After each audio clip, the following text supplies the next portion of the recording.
이거 과연 누가 이길까요? 여러분 지금 바로 투표하세요. 누가 이길까요? 팔씨름을 한번 해볼까 합니다. 과연 여러분들 제가 이길까요? 성대쌤이 이길까요? 갑니다. 딱 한 판이에요. 자, 준비 시작.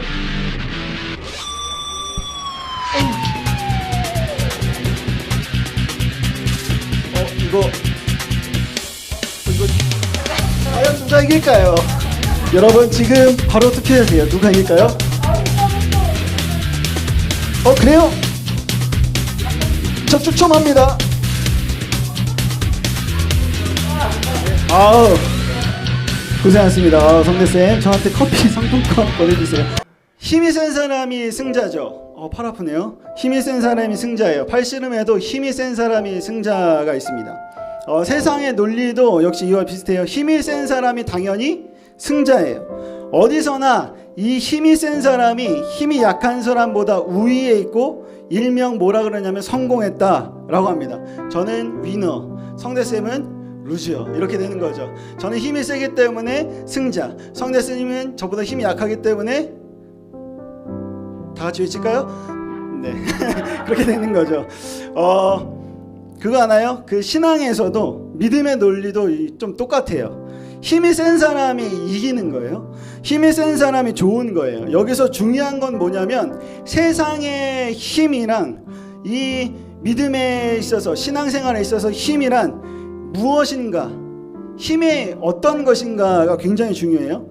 세상에서 힘이라고 하면 무엇을 말할 수 있을까요? 아까 팔씨름 했을 때 뭐 이런 육체적인 힘 이것도 될 수 있고 세상에서 말하는 힘 우리에게 있어서는 뭐 성적 이런 것일 수 있죠.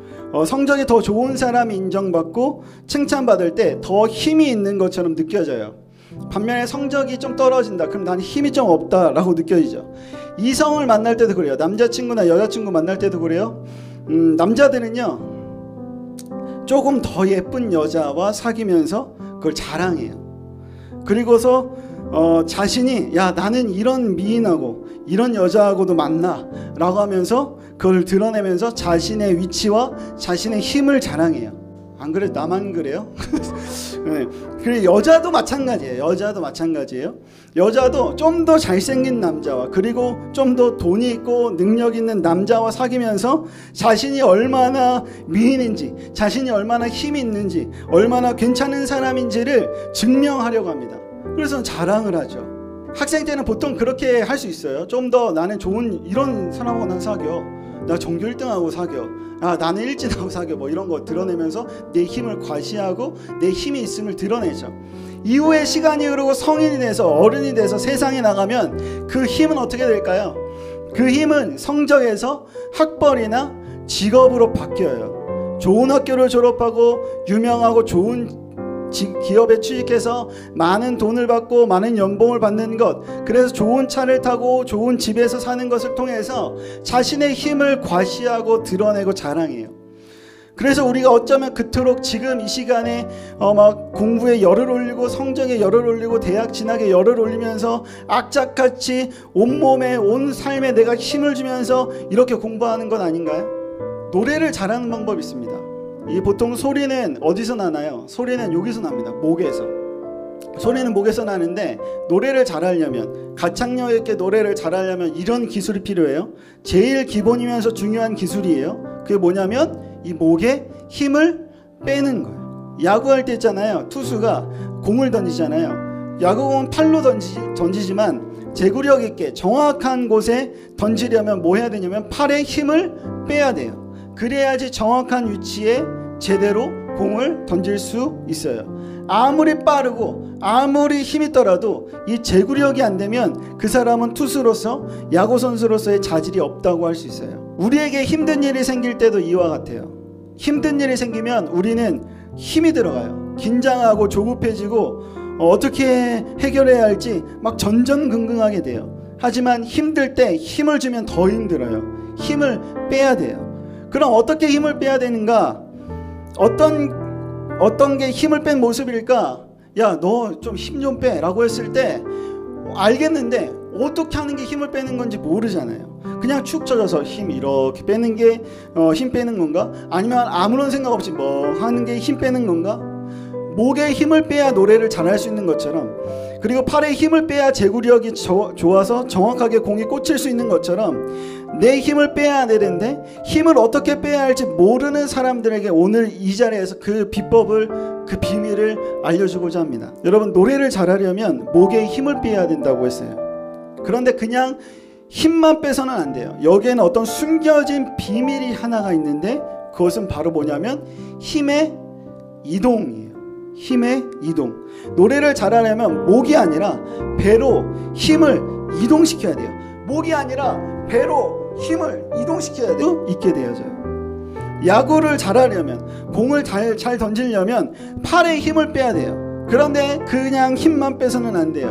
뭐가 필요하냐면 힘의 이동이 필요해요. 팔이 아니라 팔에서 다리로 힘을 이동시켜야 돼요. 그래야지만 정확한 방향으로 빠른 속도로 공을 던질 수 있게 되어져요. 힘들 때 힘을 빼는 방법은 그냥 힘을 없애는 것이 아니라 힘을 이동시키는 것이 힘을 빼는 비결이에요. 내 능력이 아니라, 내 힘이 아니라 이 힘을 이동시키는 것, 하나님의 능력으로, 하나님의 힘으로 이동시키는 것, 하나님의 능력을 의지하는 것으로 힘을 주는 거예요.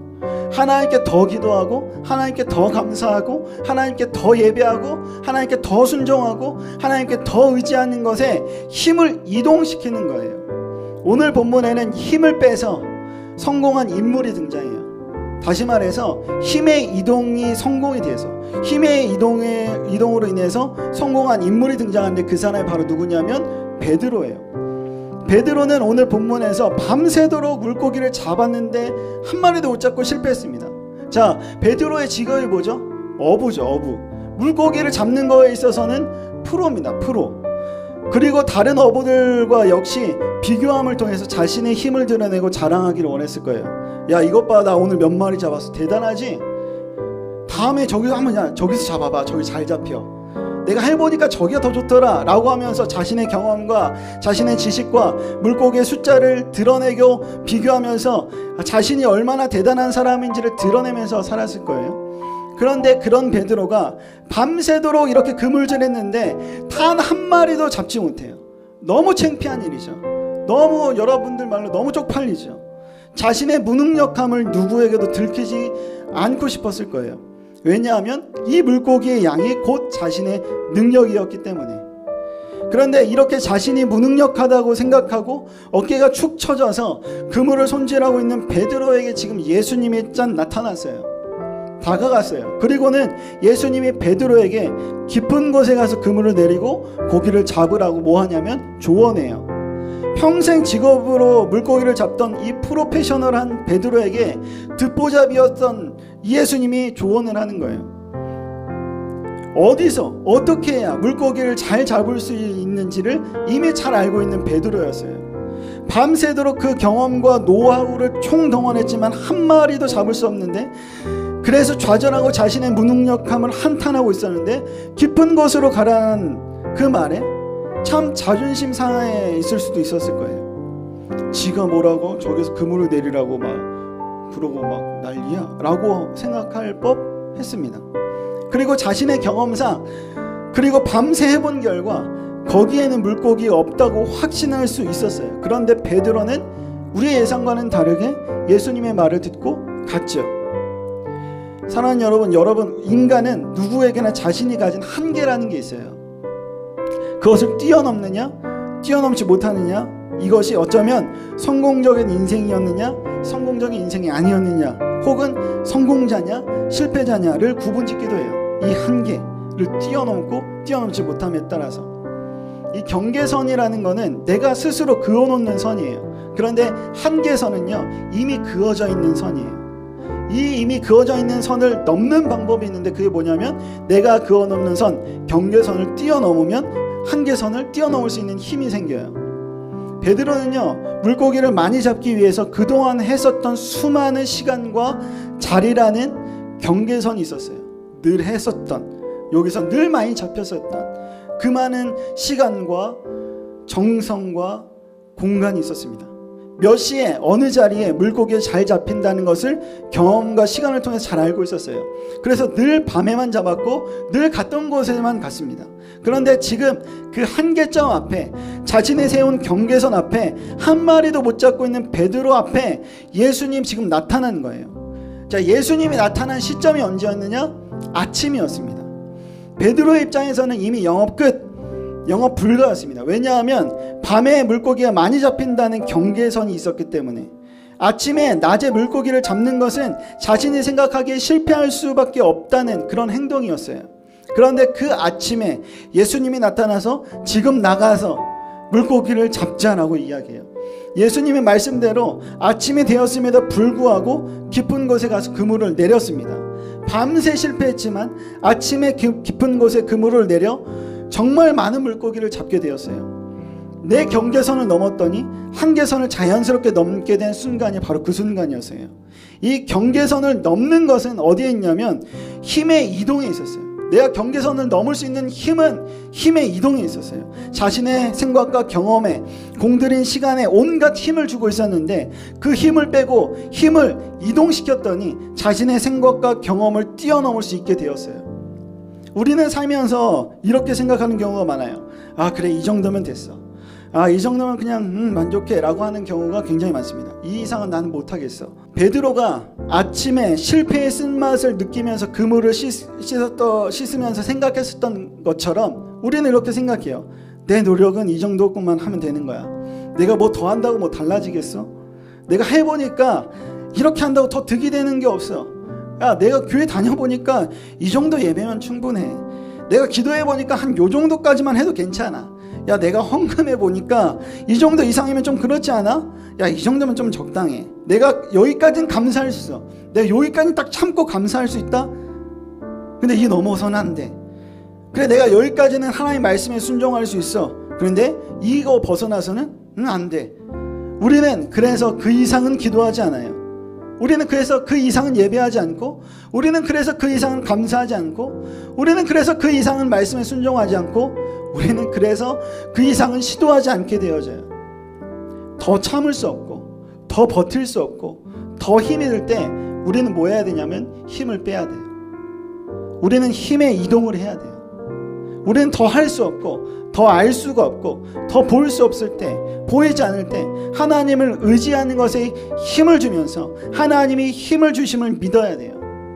목에 힘을 빼고 힘을 배로 이동시킬 때 저 좋은 소리가 나는 것처럼, 팔에 힘을 빼고 힘을 다리로 이동시킬 때 더 정확하고 빠르게 공이 날아가는 것처럼 내 생각과 내 경험과 내 시간과 나에게 들어간 힘을 빼고 하나님께 힘을 이동시킬 때 더 좋은 소리가 나는 것처럼 나의 삶이 세상의 좋은 소리로 남을 거예요. 더 정확하게 공이 날아가는 것처럼 나의 삶이 정확하게 목표를 향해 나아갈 거예요. 기억하세요. 힘이 센 사람보다 힘을 뺀 삶이 더 강합니다.